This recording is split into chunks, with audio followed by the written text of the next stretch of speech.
अस्सलामु अलैकुम वरहमतुल्लाहि वबरकातुहू। मुअज़्ज़िज़ मेहमानान गिरामी, जैसा कि आपको इल्म है कि आज हम एक इंतहाई हसास और अहम मसले पर गुफ्तगू करने के लिए हाजिर हैं। खुसरो फाउंडेशन के ज़रिए मैं doctor Hafeezur Rahman being the convener of Khusro Foundation अपने तमाम मुअज़्ज़िज़ मेहमानों का दिल की गहराइयों से इस्तकबाल करता हूँ। आज के हमारे डिस्कशन का मौजू है ग़ज़वा-ए हिंद, नफ़रत और तशद्दुद फैलाने के लिए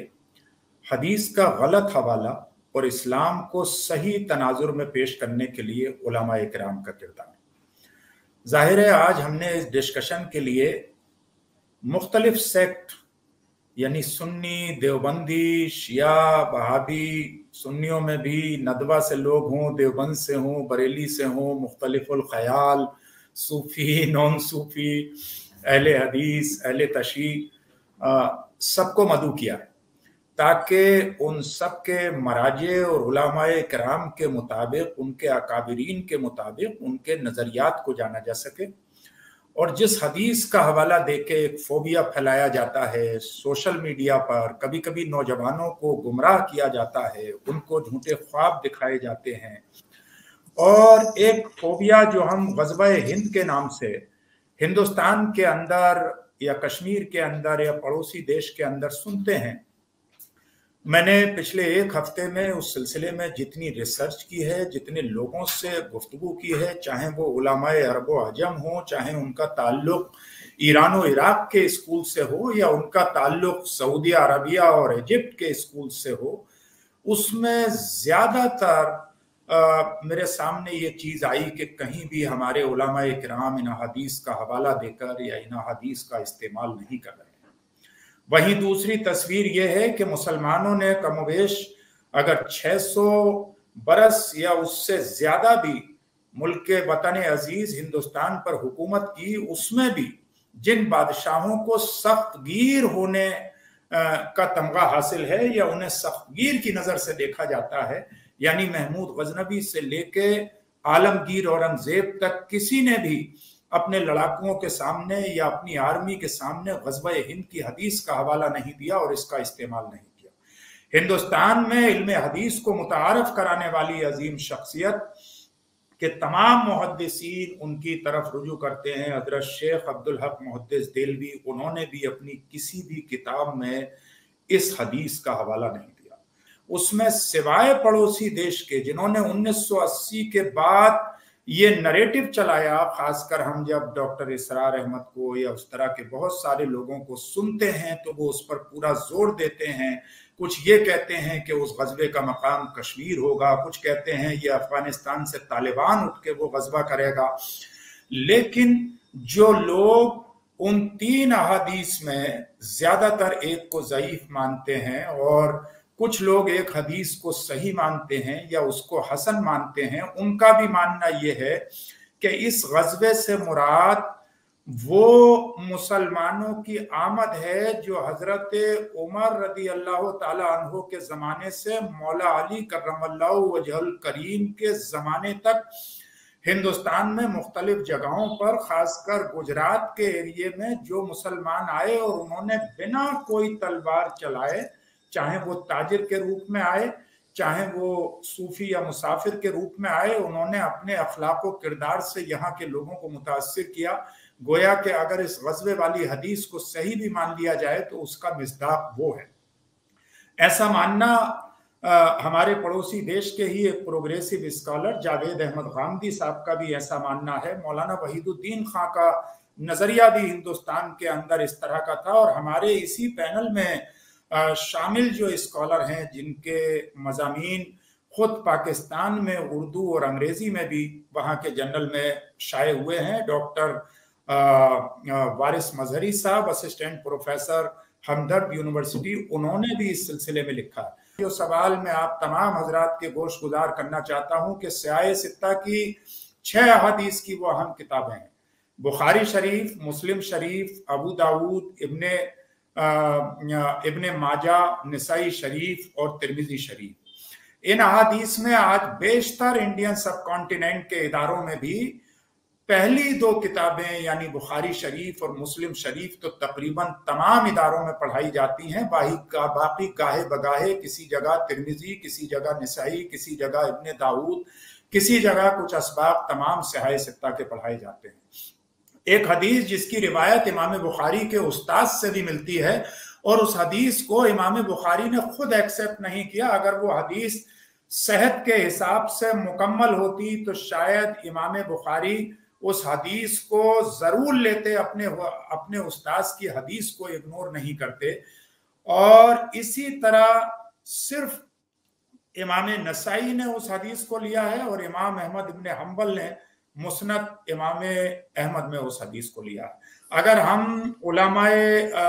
हरमैन की बात करें मौजूदा, या उलमाए मदीना और मक्का की बात करें, या मैं बाल्फाज़े दीगर ये भी कहूँ कि उलमाए अहले हदीस की अगर हम बात करें तो उलमाए अहले हदीस इन तीनों अहादीस को जो इसमें जिक्र की गई हैं तकरीबन उसको ज़ईफ मानते हैं। और ज्यादातर मॉडरेट यानी पॉलिटिकल लोगों के नैरेटिव के अलावा तमाम नजरियात से ये बात साबित होती है कि कश्मीर में ग़ज़वा-ए हिंद का इस्तेमाल अगर नौजवानों को मोटिवेट करने के लिए किया जाता है तो ये सरासर इस्लाम के अगेंस्ट है। हमारे मुफ्तियाने किराम इसको इस्लाम की किसी भी कैटेगरी में दाखिल नहीं रखते। Islam has never permitted any kind of offence. लिहाजा आज हम इस गुफ्तगू में डिस्कशन करेंगे अपने उलमाए किराम से, जो तकरीबन अपने 1 हफ्ते की पूरी रिसर्च के बाद हमारे बीच तशरीफ लाए हैं। जानने की कोशिश करेंगे कि इन अहादीस की हैसियत क्या है, ग़ज़वा-ए हिंद की हैसियत क्या है, ताकि आज की ये गुफ्तगू जब मंजर आम पर आएगी वीडियो के जरिए भी और कलम के जरिए भी, तो ताकि फिर हमारी नौजवान नस्ल को ना कोई कश्मीर में गुमराह कर सके, ना पड़ोसी देश में बहका सके, ना हमारे देश में बहका सके, ना हमारा खौफ किसी के दिल में उतार सके, और ना ही कोई सोशल मीडिया या मेन स्ट्रीम मीडिया इसके नाम पे स्टोरी करने के बाद उन अहादीस के हवाले से उस रेफरेंस से गुफ्तगू कर सके। सबसे पहले मैं गुफ्तगू का आगाज यहाँ डॉक्टर वारिस मजहरी साहब की गुफ्तगू से ही करना चाहूँगा, क्योंकि उनके लिखे हुए इस सिलसिले में आर्टिकल भी मेरी निगाहों के सामने है। हमदर्द यूनिवर्सिटी में वो सीनियर असिस्टेंट प्रोफेसर हैं शोबा इस्लामिक स्टडीज़ में, डिपार्टमेंट ऑफ इस्लामिक स्टडीज़ में, और दारुल उलूम देवबंद के फारिग हैं और अबनाए कदीम दारुल उलूम देवबंद की जो तंजीम है उसके आप सेक्रेटरी भी रह चुके हैं। कई किताबों के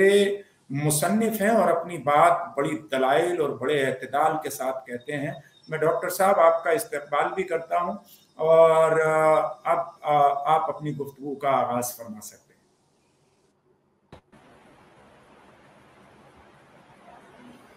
अस्सलाम वालेकुम वरहमतुल्लाह। शायद अभी डिस्कनेक्ट हो गया था मैं, इसलिए आखिरी अभी जुमला मैंने सुना कि आप कह रहे हैं कि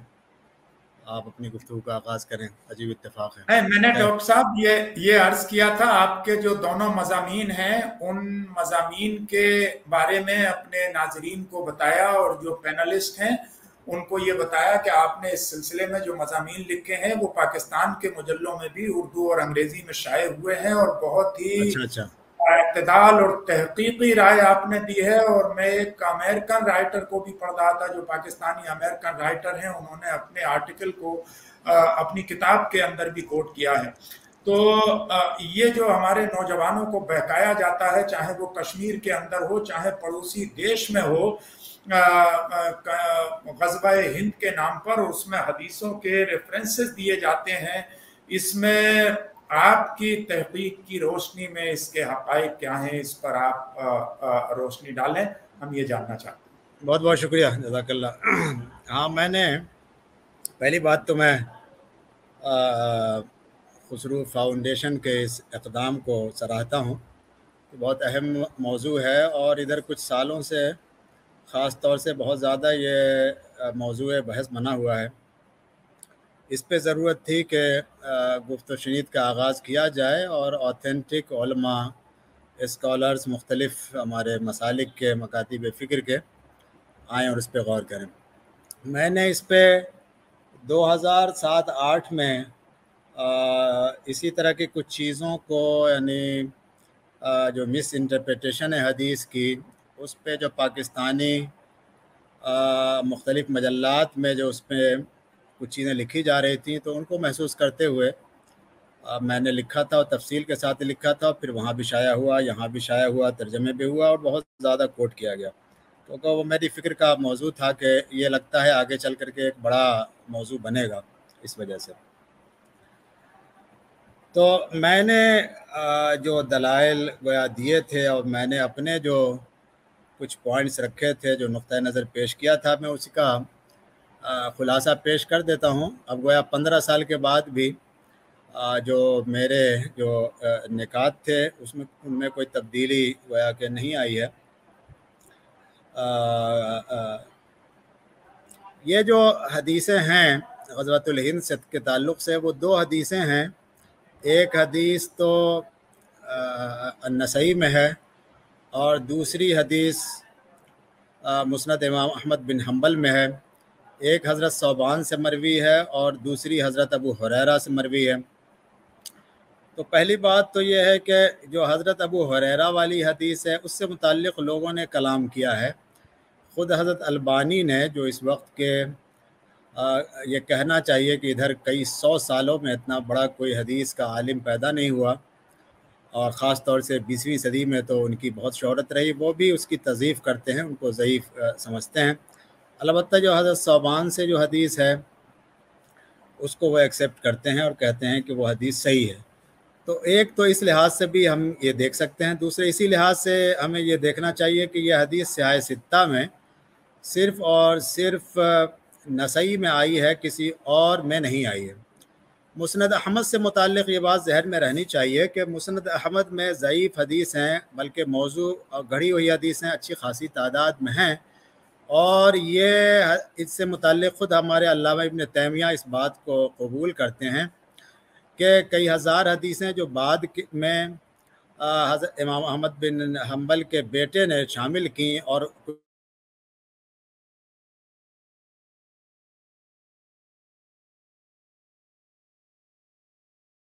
कुछ लोगों ने उनके ज़रिए आए। तो इस लिहाज से भी हमें इस हदीस को पेश नज़र रखना चाहिए कि जो हदीस का मतन है, जो हदीस से मुताल्लिक़ जो बातें कही जा रही हैं। जो तीसरी बात है, अब इस हदीस का जो दिरायतन जो ताल्लुक़ है उसको हमें सामने रखना चाहिए। उसकी क्या सूरत हाल है? जो दिरायतन जो सवालात इस पे मज़ीद जो उठते हैं, उसमें से पहली और अहम बात तो ये है कि ये जो इस तरह की जो अहादीस जिसमें कुछ जिनका ताल्लुक़ पेशन गोइयों से होता है, प्रेडिक्शन से होता है, इस ताल्लुक़ से हमारे जहन में ये बात रहनी चाहिए कि उसमें हमारे मुहक्किकीन, मुफस्सिरीन, मुहद्दिसीन का जो मौक़िफ़ है वो ये कि इसमें एम्बिग्विटी होती है, इबहाम होता है और उसमें बहुत ज़्यादा ज़ोफ़ और कमज़ोरी भी होती है। हज़रत इमाम अहमद बिन हम्बल का बहुत ज़्यादा मशहूर कौल है कि आपने फरमाया कि तफसीर से मुताल्लिक़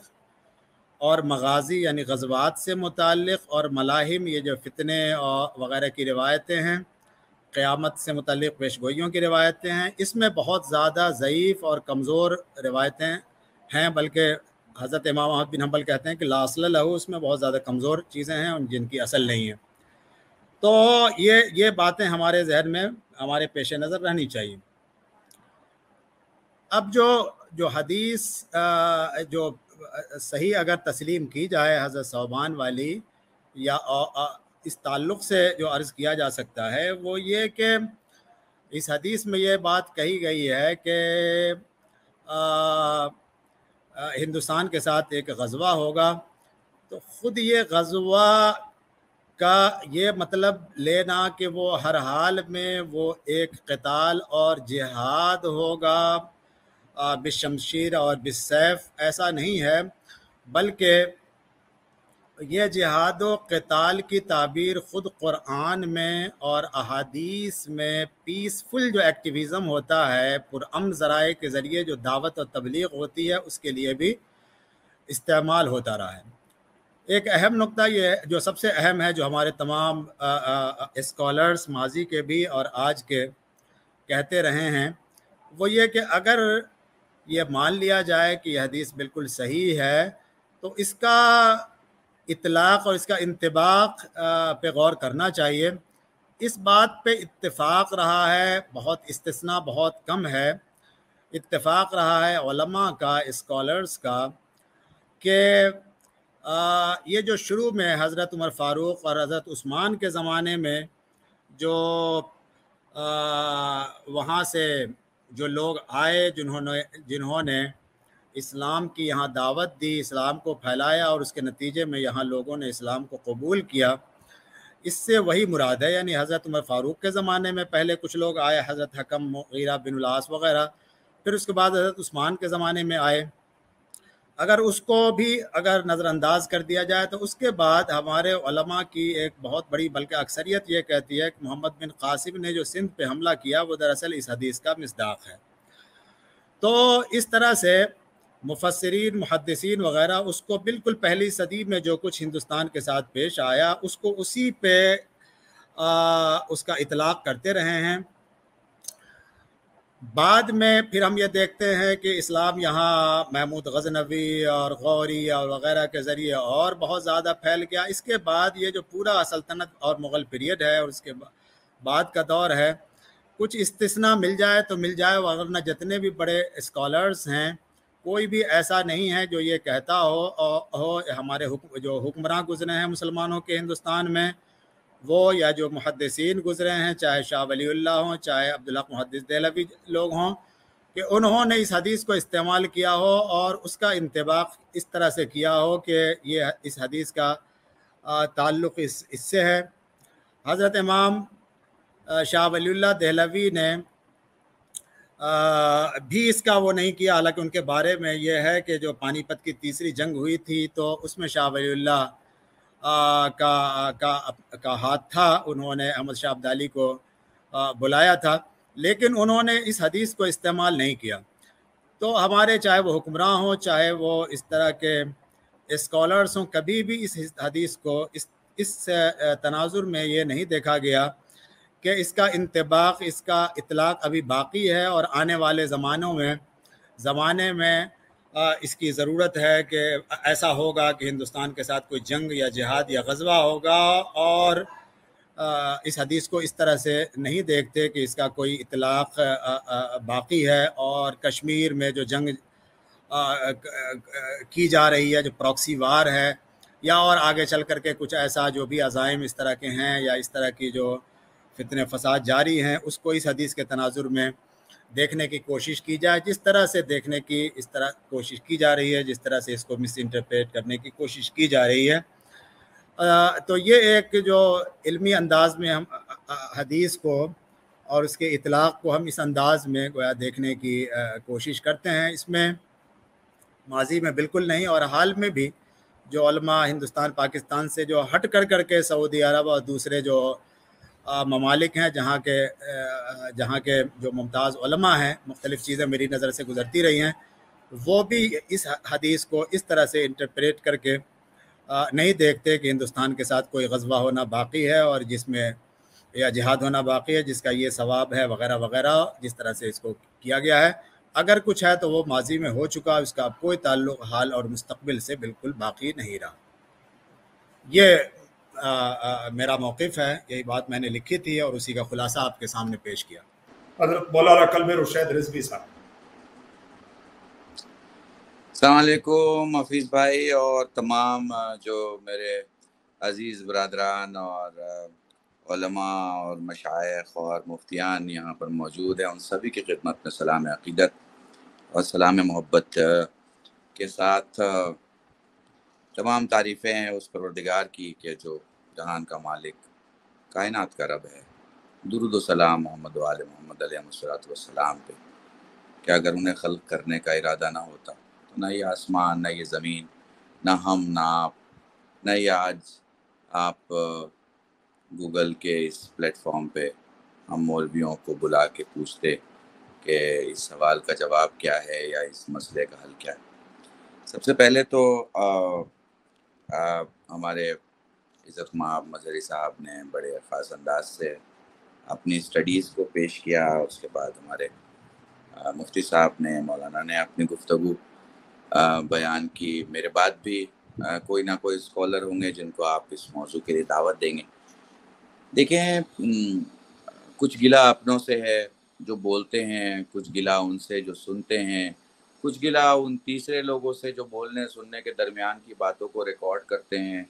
और उसका गलत मतलब निकालते हैं, और फिर वो गलत मतलब एक नैरेटिव में तब्दील हो जाता है और फिर वो नैरेटिव नई नस्ल तक पहुंच जाती है। फिर आप उसको उस लगी हुई आग को जिस तरह भी बुझाना चाहें नहीं बुझा सकते जब तक कि आप खुले तौर पर आम और साफ शब्दों में रिजेक्ट ना करें और रिजेक्ट करना ना सीखें। मैं यहाँ से शुरू करना चाहूँगा कि जनाब आदम के पास जिब्राइल अमीन नाजिल हुए और 3 चीज़ें उनके पास थी। उन्होंने कहा दुरूद सलाम के तहियात के बाद कि भाई अल्लाह ने ये 3 चीज़ें भेजी, इसमें से कोई एक आप ले लें।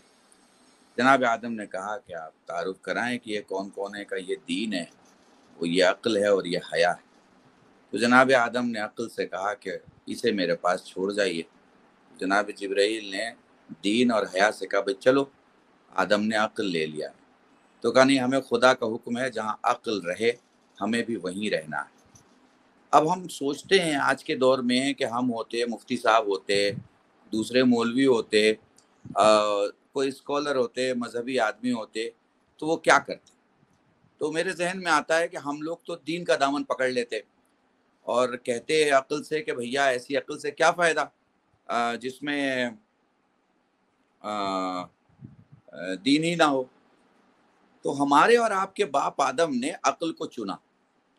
हमें तकलीफ वहाँ होगी पूरी ज़िंदगी में जहाँ हम अक्ल को छोड़ देंगे, क्योंकि अक्ल छूटते ही दीन छूट जाता है। ऐसा कोई आदमी आप मुझे दीनदार नहीं दिखा सकते जिसके पास अक्ल ना हो।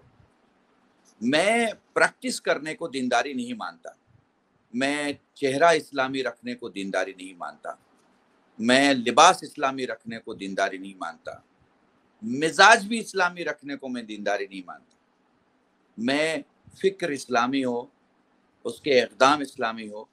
और इंसानियत तक उसका असर जाता हो। यानी किसी गली में रहने वाले मुसलमान से पूछने की ज़रूरत ना पड़े कि फ़लाँ साहब कहाँ रहते हैं,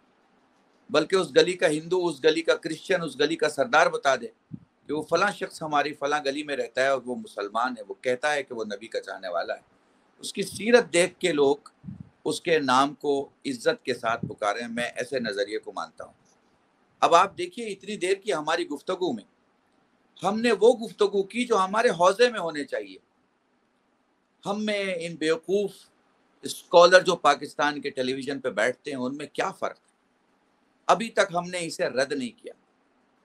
ये क्या है, कैसे नहीं है, कहाँ से आई है, किस किताब में लिखी है, एक हिंदू को क्या फ़र्क पड़ता है मेरे भाई? आपके सहाय सित्ता में लिखी हो या हमारी 4 किताबों में लिखी हो या किसी और की 5 किताबों में लिखी हो, या मेरी क्या रिसर्च है या आपकी क्या रिसर्च। हिंदू को कोई फ़र्क नहीं पड़ता इस बात से कि आप कितना इल्मी गुफ्तगू कर रहे हैं और कितनी इरफानी। हिंदू को ये फ़र्क पड़ता है कि ये लोग तैयारी कर रहे हैं एक जंग की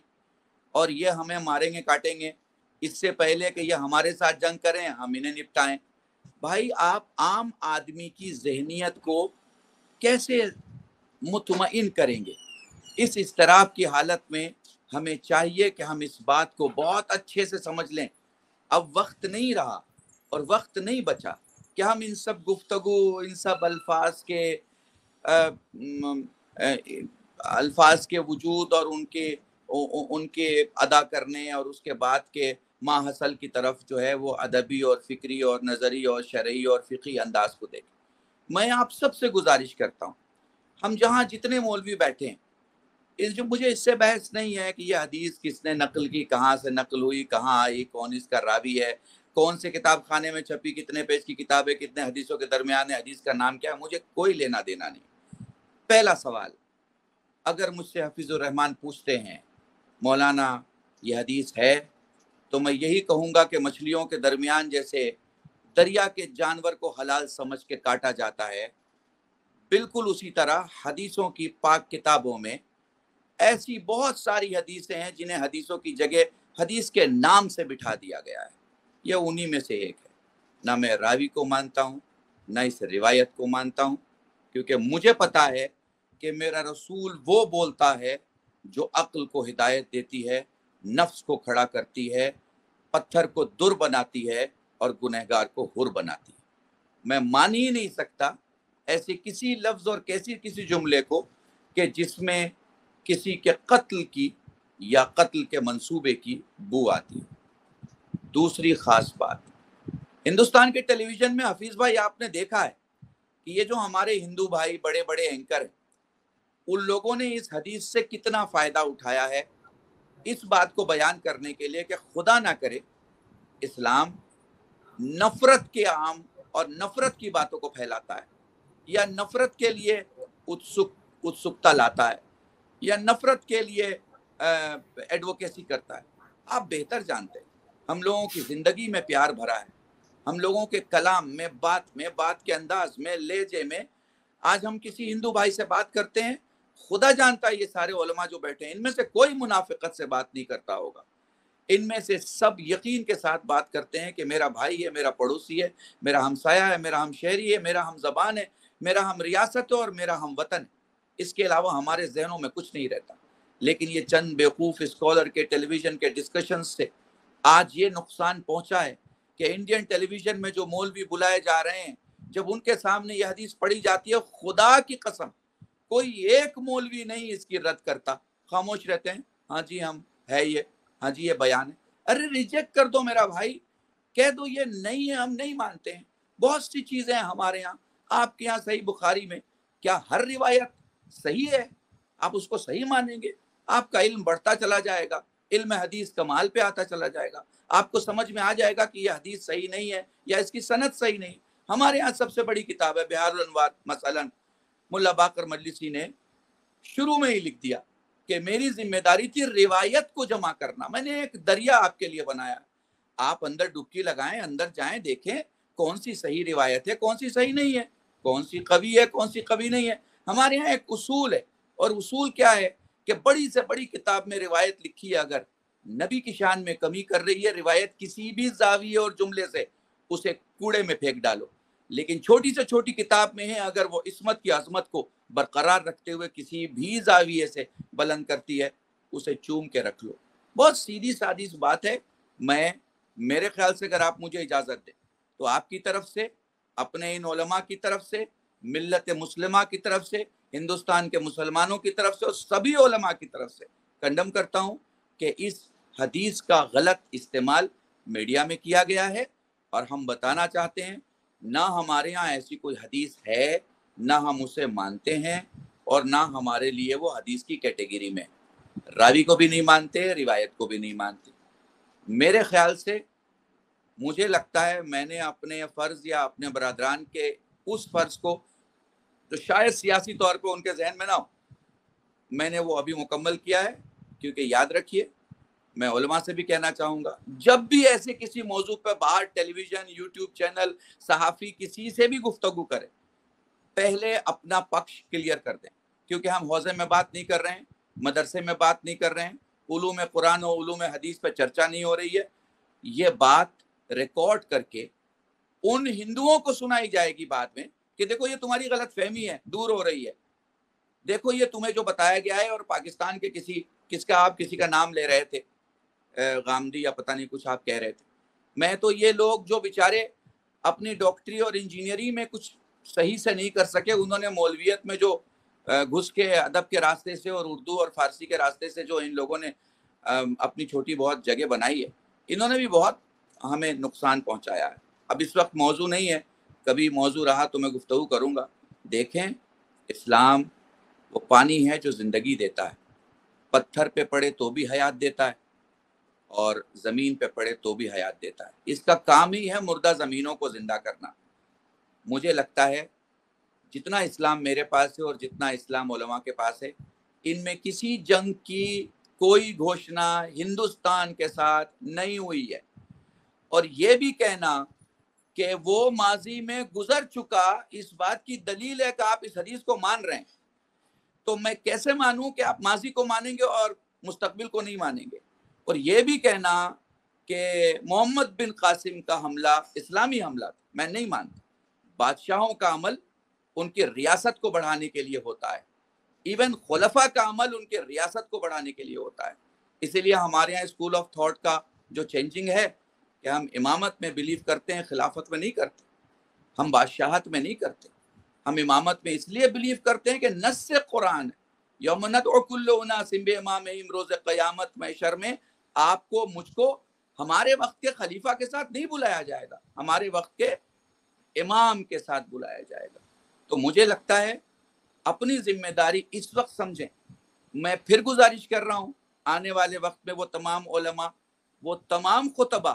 وہ تمام لکھنے والے، وہ تمام اپنے درس و تدریس کے ذریعے سے عوام میں چند لوگوں کو متاثر کرنے والے، اور بالخصوص و علی الخصوص وہ لوگ جنہیں ہندو بھائی تھوڑی بہت تک سنتے ہیں اور پسند کرتے ہیں، ان کی ذمہ داری ہے مبہم بات نہ کریں، چھپی ہوئی بات نہ کریں، بہت کھل کے بات کریں، ان کا جو کنفیوژن ہے اسے کلیئر کریں۔ یہ بہت امپورٹنٹ چیز ہے۔ پھر بھی اگر میرے کسی جملے سے میرے کسی بھائی کو تکلیف پہنچی ہو، ٹھیس لگی ہو، تو میں معذرت چاہتا ہوں۔ میں نے اپنی ذمہ داری سمجھی، چونکہ مجھے پتا ہے کہ مجھے ریکارڈ کیا جا رہا ہے اور یہ ریکارڈ جو ہے وہ ڈاکومنٹڈ ہوگا، تو میں چاہتا ہوں کہ ہمارا اسلام جو ہم لوگ کیلکولیٹو سب ساتھ میں بیٹھے ہوئے ہیں، اس کا نظریہ کلیئر ہو جائے کہ ہم اس نظریے میں بلیو نہیں کرتے۔ بہت شکریہ۔ دوسرے سوال کے لیے میں آپ کی خدمت میں۔ بہت شکریہ حضرت مولانا، بہت شکریہ حضرت مولانا قلب رشید رضوی صاحب۔ اور آپ کی یہ خوبی ہمیشہ میں نے دیکھی ہے کہ ہم لوگ عوامی اسٹیج پر ہوں، پبلک کے بیچ بھی ہوں، جہاں بھی آپ گفتگو کرتے ہیں وہ دل سے کرتے ہیں اور بہت ہی کھل کے گفتگو فرماتے ہیں۔ اور اس سلسلے میں چونکہ آپ نے ایک اشارہ نص قرآن کی طرف کیا کہ بھائی حدیث کے ساتھ قرآن بھی ہے، لہٰذا قرآن کی طرف، قرآن پہلے ہے، قرآن کی طرف رجوع کرنا چاہیے، تو میری لسٹ میں ایک ایسے اسکالر موجود ہیں جو اپنی گفتگو کا آغاز اور اپنی گفتگو کا انجام قرآن کے حوالے سے کرتے ہیں، قرآن پر کام کرتے ہیں، نئی نسل کو قرآن سے، قرآن کے معنی اور مفاہیم سے متعارف کراتے ہیں۔ اور خاص بات یہ ہے کہ ان کی محفلوں میں مسلم کے ساتھ ساتھ جتنے مسلم ہوتے ہیں، اسی طرح نان مسلم ہمارے ہندو، سکھ، کرسچن برادرز، بھائی اور بہنیں ہوتے ہیں، اور وہ ایک بہت اچھا امپریشن دے کے جاتے ہیں۔ میں گزارش کروں گا مفتی اطہر شمسی صاحب سے، جو ڈائریکٹر ہیں القرآن اکیڈمی کیرانا، شاملی ڈسٹرکٹ اتر پردیش کے، اور فاضل دارالعلوم دیوبند ہیں، اور مولانا وحید الدین خان صاحب سے کافی متاثر رہے ہیں، ان سے کچھ فیض علمی بھی حاصل کیا ہے، اور بڑے نظریہ اعتدال کے لیے جانے جاتے ہیں۔ تو چونکہ ابھی تک بات حدیث کے اور حدیثوں کے حوالے سے چل رہی تھی، حضرت مولانا قلب رشید رضوی صاحب نے اس ڈائمنشن کو قرآن کی طرف بڑھایا، تو پھر میں سیدھے قرآن کے اسکالر کے پاس پہنچتا ہوں، اور مفتی اطہر شمسی صاحب سے گزارش کروں گا کہ آپ اظہار خیال کریں۔ السلام علیکم۔ السلام ورحمۃ اللہ۔ بسم اللہ الرحمن الرحیم۔ بہت شکریہ حفیظ صاحب، آپ نے دعوت دی، جزاکم اللہ۔ حالانکہ مجھ سے اس مجلس میں مجھ سے بہت سینئر لوگ موجود ہیں، جناب ڈاکٹر وارث مظہری صاحب اور میرے استاذ مولانا محمد زکوان ندوی صاحب، یہ تمام مدد موجود ہیں، مگر اس کے باوجود آپ نے مجھے حکم دیا تو چند چیزیں عرض کر دیتا ہوں۔ سب سے پہلی بات تو ان احادیث کے تعلق سے ابھی وہ ہے جس کی طرف اشارہ کیا ہمارے وارث مظہری صاحب نے۔ یہ جو دو حدیثیں بیان کی جاتی ہیں، ایک حضرت ثوبان رضی اللہ عنہ کے حوالے سے اور دوسری حضرت ابو ہریرہ رضی اللہ عنہ کے حوالے سے، یہ ان دو روایات پر جیسا کہ البانی اور دوسرے علماء نے بھی اس کو ضعیف قرار دیا ہے، اس کی تضعیف کی ہے۔ ایک ایشو تو اس کے ساتھ یہ ہے کہ خود علماء حدیث نے اس کی صحت پر اور اس کے استناد پر کلام کیا ہے۔ ایک پہلو تو یہ ہے جس پر یہاں ہم سے پہلے علماء گفتگو کر چکے ہیں، میں یہاں اس پہلو پر روشنی ڈالنے کی کوشش کروں گا جس پر ابھی گفتگو نہیں ہوئی ہے، اور وہ یہ کہ دیکھیے حدیث کوئی بھی ہو، پیغمبر اسلام علیہ السلام کی طرف منسوب کوئی بھی حدیث، اس کے بارے میں یا کوئی بھی روایت، ہم اس کے بارے میں کیا غلطی کرتے ہیں سب کہ کسی بھی روایت کو ہم فریگمنٹڈ، سیپریٹڈ اور آئسولیٹڈ انداز میں اٹھاتے ہیں اور اس سے باتیں نکالنا شروع کر دیتے ہیں۔ دیکھیے اس کا نتیجہ یہ ہوتا ہے جب وہ کسی بھی روایت کو آپ آئسولیٹڈ انداز میں لیں گے، اس سے وہ مطلب اس کا بہت زیادہ امکان رہتا ہے کہ آپ وہ مطلب برآمد کر لیں جو خود پیغمبر اسلام علیہ السلام بھی نہیں لیتے تھے کسی بھی حدیث کے بارے میں یا اس حدیث کے بارے میں۔ تو اس پر میرے نزدیک روایتاً بھی غور کرنے کی ضرورت ہے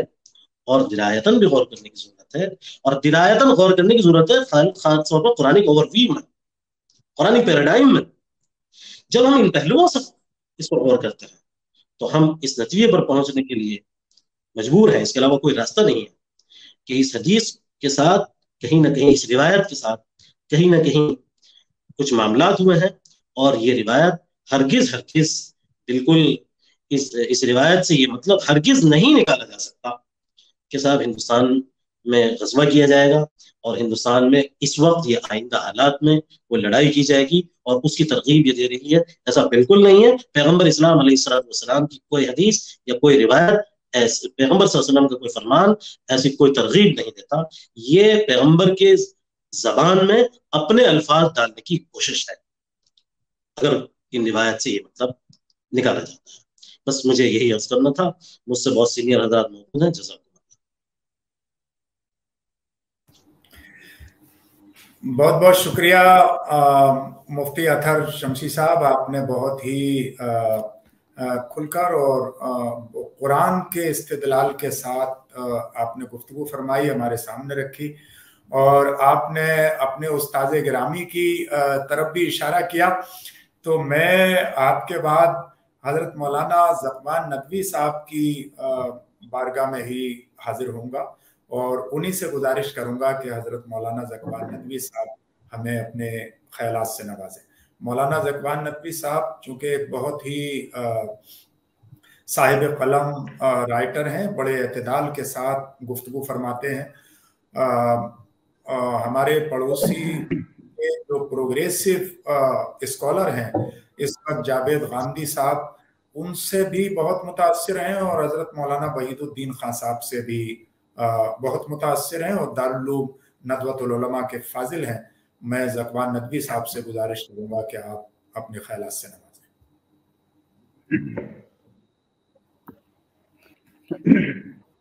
جی السلام علیکم۔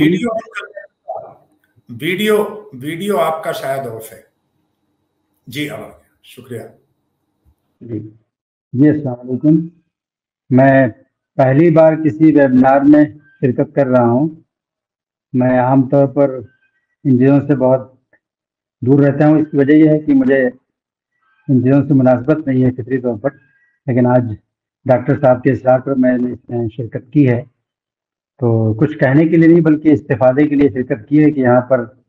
اتنے جلیل القدر علماء موجود ہیں تو میں ان سے استفادہ کروں گا۔ تو اس وقت جو ہمارا موضوع ہے غزوہ ہند کی روایت، تو اس سلسلے میں میں یہاں صرف 3 پہلوؤں کی طرف اشارہ کرنا چاہتا ہوں، اور میرا خیال ہے کہ میں اس میں کوئی اضافہ نہیں کر سکتا ہوں۔ جو ہمارے علماء نے ابھی باتیں رکھی ہیں میں اس میں کوئی اضافہ نہیں کروں گا، بس 3 پہلو ہیں اس کی طرف میں اشارہ کرنا چاہتا ہوں۔ پہلی چیز یہ ہے کہ اس پر جو فنی بحثیں ہیں اس روایت پر وہ تو ہو چکی، ہمارے بہت قریبی ساتھی اور بڑے اسکالر جناب وارث مظہری صاحب نے لکھا بھی ہے جیسا کہ انہوں نے بتایا، اور اس پر ابھی اس کا خلاصہ بھی انہوں نے پیش فرما دیا ہے۔ تو اس پر فنی لحاظ سے جو بحث تھی وہ تو ہو چکی، اس کی تضعیف اور تصحیح وہ سب ہو چکی۔ اب دوسرا جو پہلو ہے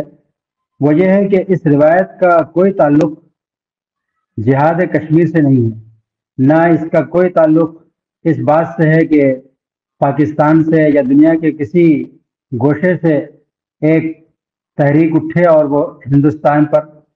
جہادی حملہ کر دے۔ تو اس روایت کا کوئی تعلق ان دونوں پہلوؤں سے ہرگز نہیں ہے،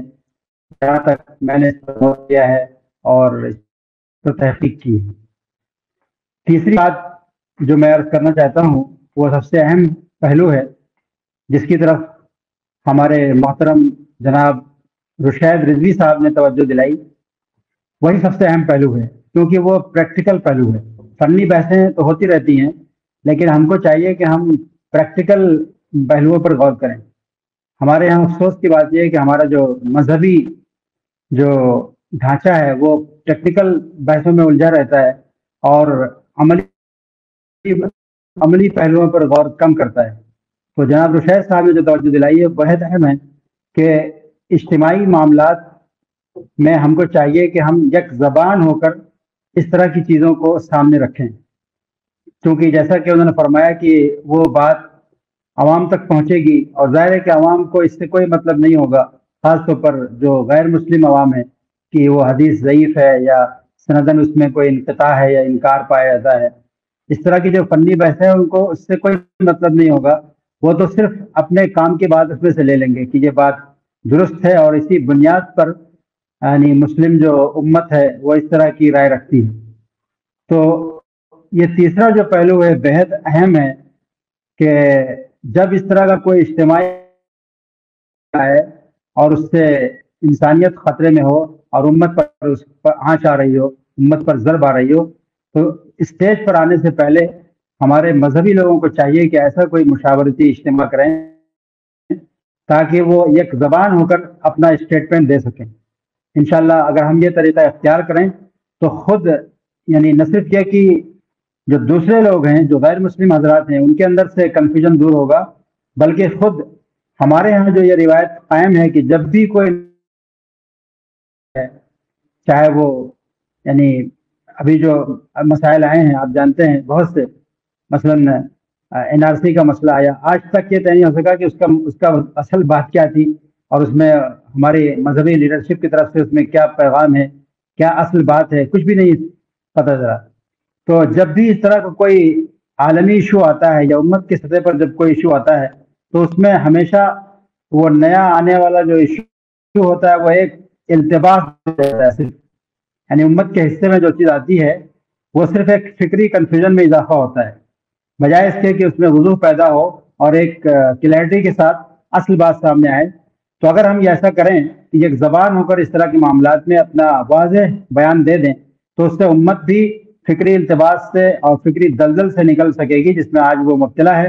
اور دوسری جو عام انسانیت ہے چاہے وہ غیر مسلم ہو، اس میں چاہے کرسچن ہو، جو بھی کمیونٹی ہے وہ سب بھی اس سے بچ سکیں گے۔ تو میں سمجھتا ہوں کہ ہم سب کو سوچنا چاہیے کہ اس کو ہم کیسے عملی جامہ پہنائیں۔ تو بس میں بہت شکر گزار ہوں آپ تمام حضرات کا، ڈاکٹر صاحب کا، کہ آپ نے مجھے یہاں پر دعوت دی، بہت شکریہ، جزاک اللہ۔ بہت بہت شکریہ مولانا زکوان ندوی صاحب، اور مجھے اس بات کی خوشی ہے کہ ہمارے اس آج فورم پر جتنے بھی علماء موجود ہیں مختلف مسالک سے آتے ہیں، مختلف اداروں کے پروڈکٹ ہیں، لیکن سب نے ایک زبان ہو کر نہ صرف ان احادیث کو ڈیناؤنس کیا ہے، کچھ نے اگرچہ ان کو حسن یا ان کو ضعیف کہا ہے، لیکن بیشتر لوگوں نے جو حل ہے مسئلے کا وہ حل تلاش کرنے کی کوشش کی ہے، چاہے وہ ہمارے ڈاکٹر وارث مظہری صاحب ہوں، چاہے مولانا قلب رشید رضوی صاحب ہوں، چاہے مفتی اطہر شمسی صاحب ہوں یا مولانا زکوان ندوی صاحب ہوں۔ اب میں گزارش کروں گا ایک ہمارے نوجوان اسکالر جموں اینڈ کشمیر سے جو بابا غلام شاہ یونیورسٹی میں ریسرچ اسکالر ہیں اسلامک اسٹڈیز میں، ہمارے حبیب بلال صاحب، کہ وہ اپنے خیالات پیش کریں۔ مجھ سے پہلے جن شخصیات نے گفتگو فرمائی ہے ماشاءاللہ بہت ہی مدلل گفتگو فرمائی ہے، اسپیشلی پروفیسر وارث مظہری صاحب نے اور مفتی اظہر شمسی صاحب نے. میں اس پہ زیادہ گفتگو نہیں کروں گا کیونکہ جتنی بھی حدیث کے تعلق سے گفتگو فرمانی تھی وہ علماء کرام پہلے فرما چکے ہیں، اور حدیث پہ کیا کلام ہے، ضعیف ہے، حسن ہے، موضوع ہے، یہ تمام باتیں علماء کر چکے ہیں. حدیث کا اطلاق کہاں کہاں ہوتا ہے یہ بھی بیان کر چکے ہیں، مجھ سے بہت بہترین رکھنے والے شخصیات موجود ہیں. میں دو چار ایک پوائنٹس ڈسکس کرنا چاہوں گا. سب سے پہلی بات تو یہ ہے کہ یہ جو حدیث ہے یہ حضرت امام نسائی سے پہلے حضرت ایک محدث گزرے ہیں ہمارے امام نعیم ابن حماد رحمۃ اللہ علیہ، انہوں نے یہ کتاب الفتن میں درج کی ہے. اور کیونکہ کتاب الفتن کی زیادہ تر احادیث وہ ہوتی ہیں جو آخری زمانے کے تعلق سے اور فتنے کے دور سے جو ہے وہ ریلیٹڈ ہوتی ہیں، اور اس کا بھی تعلق جو ہے وہ آخری زمان سے ہے. تو میں وہی عرض کر رہا تھا کہ بعض احباب نے اس کو جو پہلے کے غزوات ہوئے ہیں ان کے ساتھ جوڑا ہے. دوسری ایک اہم بات یہ ہے کہ ایک بہت بڑے اسکالر اسلامک ایسکٹالوجی کے جن کا نام ہے شیخ عمران حسین، جو ملیشیا میں رہتے ہیں، علم الآخر الزمان یعنی کہ اسلامک ایسکٹالوجی کے ماہرین میں سے ہیں وہ. آپ یہ کہتے ہیں کہ غزوہ ہند سے مراد کیا ہے. سب سے پہلے یہ اس کو جاننے کے لیے ہمیں سمجھنا ہوگا کہ ہند سے مراد کیا ہے. اور رسول اکرم صلی اللہ علیہ وسلم کے زمانے میں ہند وہ نہیں تھا جو آج جسے ہم انڈیا کہتے ہیں. اس ہند کے اندر یہ پورا سب کانٹیننٹ، ہمارا انڈین سب کانٹیننٹ آتا ہے. اور شیخ عمران حسین کی اگر ہم بات کریں تو وہ یہ کہتے ہیں کہ اگر مطلب ہمارا پڑوسی ملک وہاں پہ یہ تاثر دیا جاتا ہے کہ غزوہ ہند کرنا ہے اور انڈیا کو کنکر کرنا ہے، تو اس کو سب سے پہلے اپنے آپ کو کنکر کرنا ہوگا. کیونکہ پاکستان ہو، بنگلہ دیش ہو یا بھوٹان کا وغیرہ، یہ سب ہند کا حصہ ہوا کرتے تھے. تو وہ خالص انڈیا پہ نہیں ہو سکتا، اس کا اطلاق پورے سب کانٹیننٹ کے اوپر ہے. دوسری ایک چیز اہم یہ ہے کہ مجھ سے بہتر آپ حضرات جانتے ہیں کہ کس طرح سے حکومتیں، خاص طور سے جب خلافت راشدہ کا وقت ختم ہو گیا اور ملوکیت قائم ہو گئی، ایک کیا بولتے ہیں اس کو، خاندانی نظام اور ملوکیت کا سسٹم اسٹیبلش ہو گیا، تو اس وقت زیادہ زور حکومتوں نے اپنے رول کو اور اپنے اسٹیٹ کو ایکسپینڈ کرنے میں خرچ لگایا. اور اس کے تحت بہت سی حدیثوں کا مس یوز بھی کیا جاتا تھا. محمد بن قاسم وغیرہ کا کہا جاتا ہے اور اس سے غزوہ ہند مراد لیا جاتا ہے. تو یہ بھی ایک مس یوز اور مس انٹرپریٹیشن آف حدیث ہے. تیسری ایک اہم پوائنٹ میں عرض کرنا چاہوں گا کہ جہاں تک کشمیر کا مسئلہ ہے، تو کشمیر کا مسئلہ ہوا، یہ سارے مسائل جو ہیں یہ کمپلیٹلی پولیٹیکل ایشوز ہیں. ان کا تعلق ہم اسلام کے ساتھ اس لیے نہیں جوڑ سکتے کیونکہ ہمارے پاس ایک اسٹیبلشڈ نظام خلافت موجود نہیں ہے. اور ملوکیت کے نظام، چاہے وہ خاندانی نظام ہو، مونارکیل سٹیٹس ہوں، ہم ان کو اسلامی نظام نہیں کہہ سکتے. آپ صلی اللہ علیہ وسلم کی حدیث موجود ہے کہ آپ صلی اللہ علیہ وسلم نے فرمایا کہ میرے بعد جو ہے وہ خلافت جو ہے وہ 30 برس تک رہے گی، اس کے بعد ملوکیت قائم ہو جائے گی. اور تب سے لے کے آج تک جتنی بھی جسے ہم عرف عام میں خلافت کہہ دیتے ہیں، بنو عباس، بنو امیہ یا عثمانیہ یا دیگر ہندوستان کے اندر مغل وغیرہ تھے، یہ سب جو ہے وہ مونارکیل سٹیٹس تھی. تو ان کے اقدام کو، ان کے کام کو ہم مکمل طور کے اوپر مطلب اسلام کے ساتھ نہیں جوڑ سکتے. یہ تمام بہت سارے، آپ بہتر جانتے ہیں کہ بہت سارے اسٹیٹس ایسے تھے جو آپس میں مسلمان سے لڑتے رہے ہیں. کتنے سارے یہاں پر ایسی جنگیں ہوئی ہیں جن کے اندر ایک طرف بھی مسلم فوج تھی اور دوسری طرف بھی مسلم فوج تھی.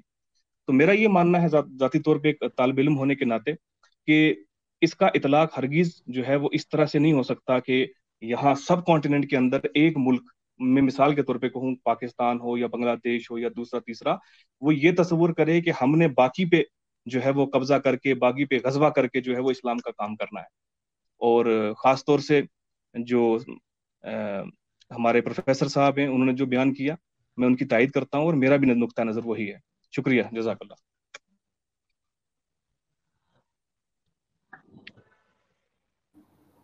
بہت بہت شکریہ حبیب بلال صاحب. اور آج کی ہماری گفتگو کی بیوٹی یہ ہے کہ ہم نے یہ کوشش کی تھی کہ جہاں مختلف المسالک اور مختلف الخیال علماء اور اسکالر اس گفتگو کا حصہ بنے، وہیں ان کا تعلق مختلف اداروں سے بھی ہو. मुख्तलिफ शख्सियात को पढ़ने वाले और आज़ादाना अपना एक ओपिनियन ड्रॉ करने वाले, यानी अपना एक नज़रिया रखने वाली शख्सियात को हमने इसमें मदऊ किया था। हमने ऐसी शख्सियात को मदऊ नहीं किया जो किसी इदारे के या किसी जमात के या किसी तंजीम के इस हद तक दबाव में रहते हैं कि वो सच बात कहने में भी इतनी ताख़ीर कर देते हैं। जिस तरह हमने माजी में देखा कि कुरान में क्लियर इंडिकेशन तलाक के हवाले से हैं, लेकिन हमारे उलमाए किराम अपनी मजबूरियों के चलते तलाक के हवाले से कुरान का जो नज़रिया है उसको फॉलो करने से बचते रहे और कहीं ना कहीं ख़वातीन के साथ नाइंसाफियाँ होती रही। और अल्टीमेटली जाहिर है कि हुकूमत कानून लाई और उस कानून को सब लोगों ने तस्लीम किया। ग़ज़वा हिंद के नाम से बार बार बोतल से बाहर आने वाला जिन भी इसी तरह का है कि जिसको दोनों तरफ कहीं ना कहीं नफरत पैदा करने के लिए, खौफ पैदा करने के लिए, अपने पॉलिटिकल मकासद हासिल करने के लिए इस्तेमाल किया जाता है। और अफसोस ये होता है कि उस वक्त जो हमारे जय्यद उलमाए किराम, जो हमारे मराकिज़ हैं, वो ज़्यादातर खामोश रहते हैं, वो अपना कायदाना रोल उस वक्त प्ले नहीं करते, जबकि तमाम जो हमारे बड़े इदारे और बड़ी तंजीमें हैं उनको चाहिए कि उस वक्त एक स्टेज पर आगे आएं और आगे आने के बाद तमाम उसको डिनाउंस करें कि इसका इस्तेमाल अहदे नबुव्वत से लेकर और चाहे मुसलमान उंदुलुस और गन्नाता की सरजमीन पर पहुंचे हों, चाहे अरब से निकल के अफ्रीका और अजम में पहुंचे हों, चाहे वो यूरोप की सरजमीन पर पहुंचे हों या हिंदुस्तान तक आए हों, उन्होंने अपने किरदारो अमल से या तो लोगों ने जगह बनाई जो सूफी संत हैं जिनको हम आज भी मानते हैं कि उन्होंने बिना कोई तलवार उठाए, बिना किसी को तकलीफ पहुंचाए, बिना किसी गज़बे पे हदीस सुनाए लोगों के काम आए, भूखों को खाने खिलाए, प्यासों को पानी पिलाया। इसलिए आज भी लोग गरीब नवाज जैसी शख्सियात को मजहब, जात और बिरादरी से ऊपर उठने के बाद तस्लीम करते हैं। लेकिन जिन लोगों ने बड़े बड़े ताजमहल और बड़े बड़े किले बनाए, हुकूमतें कायम की, तलवारों का इस्तेमाल किया, बड़ी बड़ी जंगें भी लड़ी, आज हिस्ट्री के स्टूडेंट के अलावा बहुत सारे लोग ये भी नहीं जानते कि उनके मकबरे कहाँ हैं और उनकी तारीख पैदाइश क्या है या उनकी तारीख वफात या उनकी डेथ एनिवर्सरी क्या है। लेकिन ये सूफी संत जो फकीर सिफत थे, जिन्होंने इंसानियत से मोहब्बत की, जो जिस जमीन पर गए उस जमीन के जर्रे जर्रे और चप्पे चप्पे से मोहब्बत की और वहां के जर्रे जर्रे को अपने जज्बा इश्क की सजदागाह बनाया, उन्हें तमाम इंसानियत आज भी सैल्यूट करती है। इससे ये पता लगता है कि नबी का दीन वही है जिसके अंदर नरमी है, जिसके अंदर बुलंद अखलाक है, जिसके अंदर अगर आप अकलियत में हैं तो मक्की जिंदगी जैसी मसलहत है, और अगर आप हुकूमतों के मालिक हैं तो नबी की मदनी जिंदगी जैसा सब्र तहम्मुल और इंसाफ और सोशल जस्टिस है, जो irrespective of caste, creed, gender and religion लोगों के साथ इंसाफ करता है और लोगों से मोहब्बत करता है। इसलिए आज अगर हम इख्तिताम पे ये कहें, और मैं चाहूंगा कि हमारे तमाम जो शरीक हैं वो इस बात की तायीद करें कि ग़ज़वा हिंद के हवाले से जिन अहादीस को मिस कोट किया जा रहा है, यहाँ पर मेजॉरिटी ने उन अहादीस को, किसी ने भी उन अहादीस में से किसी हदीस को सही नहीं माना है। बाज लोगों के कौल बहुत कम हदीस के हसन होने के तो मिले हैं, लेकिन ज्यादातर जिन लोगों ने हदीस पर रिसर्च किया है या हदीस पर रिसर्च कर रहे हैं, उनका मानना यह है कि ये तमाम अहादीस ज़ईफ हैं और इनकी ऑथेंटिसिटी साबित नहीं है। और जाहिर है कि हदीस की सिहाए सित्ता में भी सबसे ज्यादा अफजलियत, यानी जिसको बुखारी शरीफ को हम अहले सुन्नत में असाहुल कुतुब बादा किताबिल्लाह, यानी कुरान के बाद सबसे सही किताब तसव्वुर किया जाता है, उस बुखारी शरीफ में यह हदीस नदारद है। इसी तरह अस्माउर रिजाल में पर गहरी नजर रखने वाला तबका ये मानता है कि मुस्लिम शरीफ अपनी सेहत के हिसाब से बहुत अहम किताब है और उसमें हदीस का रिपीटेशन भी नहीं है। इसलिए मुस्लिम शरीफ पर भी नजर रखने वाले लोग और मुस्लिम शरीफ में इस तरह की किसी हदीस का जिक्र नहीं है। तो गोया के जो अहम तरीन सिहाए सित्ता में जो अहम तरीन किताबें हैं उनमें कोई जिक्र नहीं है। कुरान की किसी आयत से ये साबित नहीं है, बल्कि कुरान की आयत ने सिर्फ डिफेंसिव वार की इजाजत दी है, ऑफेंसिव वार की इजाजत नहीं दी है। लिहाजा इस तरह का जब भी नरेटिव आएगा, ये आज की ये मीटिंग, ये डिस्कशन ये तय करता है कि इस तरह का फोबिया जो सरासर फैलाया जाता है वो सरासर गलत है। चाहे पाकिस्तान की सरजमीन हो, मैं तमाम उलमा और इस तरह की नफरत फैलाने वाले लोगों से ये गुजारिश करूंगा कि नौजवानों के हाथों में कलम देने की जरूरत है। नौजवानों को गन उठाने के लिए और नौजवानों को सुसाइड बॉम्बिंग के लिए मजबूर मत कीजिए। Islam never permitted any kind of offensive war, और वो किसी भी तरह के तशद्दुद को, किसी भी तरह की बर्बरियत को, किसी भी तरह के जुल्म को, किसी भी तरह के खौफ व हिरास की इजाजत नहीं देता है, और जुल्म का जवाब जुल्म से देने की भी इजाजत नहीं देता है। मैं अपनी गुफ्तगू निजामुद्दीन औलिया के उस कौल पर खत्म करना चाहूंगा कि वो हजरत अबी सईद अबुल खैर के अशार ये अक्सर गुनगुनाया करते थे कि अगर दुनिया नफरतों के कांटे बिछाती है